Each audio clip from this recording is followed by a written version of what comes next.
Just you wait and see.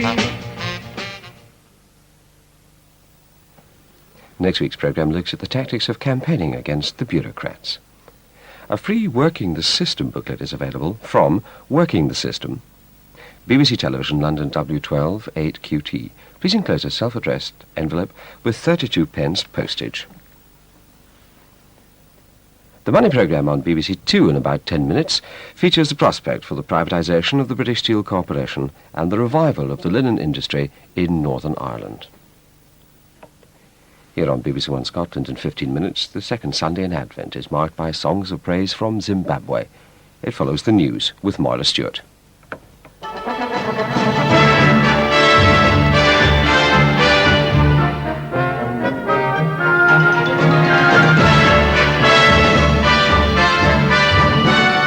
A Jewish protest in Moscow. The secret police use force to break it up. And Jews demonstrate in Washington, too, on the eve of the Gorbachev visit. Iran attacks again in the Gulf. A crewman is killed on a Danish tanker. And the Little Oaks of Kent. 7 saplings restore the name of Sevenoaks. Good evening. On the eve of Mr. Gorbachev's departure for the Superpower Summit in Washington, a Jewish demonstration in Moscow has been forcibly broken up by the Soviet secret police. Demonstrators and Western newsmen were kicked and punched in a series of scuffles. The protest was staged to support the right of Jews to emigrate from the Soviet Union. Some of those taking part said they had been waiting for exit visas for 12 years. Our Moscow correspondent, Brian Hanrahan, was there. The Jews arrived to find their site already occupied by several hundred burly men who said they were demonstrating for peace, but their main talking. They surrounded them threateningly and blocked Western reporters and cameramen who were asking if Soviet policy on human rights was liberalizing. We want to help. We want to help. We are waiting for exit visas so long time, and we think that now it is a time of hopes.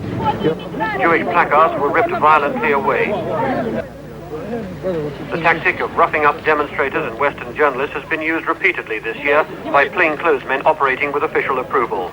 There's no doubt the disruptors were carefully coordinated, presumably to stop unfavorable publicity before the summit. He was trying to tear our camera to people. But with one American reporter arrested and a cameraman punched in public, it served to highlight how the Soviet Union suppresses unauthorized opinion. The position of Jews in the Soviet Union since Mr. Gorbachev came to power has been closely watched in the West as an indicator of attitude to human rights generally. While there have been some improvements, Jewish groups say they haven't helped those who wish to leave. Human rights, and particularly the plight of the Jews who want to leave the Soviet Union, are one issue that haunts superpower summits. At Reykjavik in October last year, the demonstrators were there all the time. Outside the Soviet headquarters, 2 of them read a long list of 10,000 names of people who want to come west. It's an issue, too, that Western leaders have been willing to keep in the spotlight. George Shultz, the American Secretary of State, held a special Passover dinner with refuseniks when he went to breakfast with Mrs. Thatcher at the British Embassy when she was there. He's just one of the famous names who've got their exit visas recently. But campaigners in the West say Soviet Jews still aren't hopeful about the summit.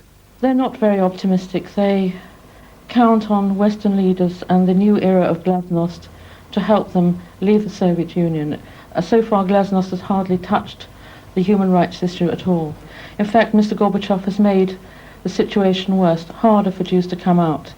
In January of this year, he made a new amendment to emigration laws, which now excludes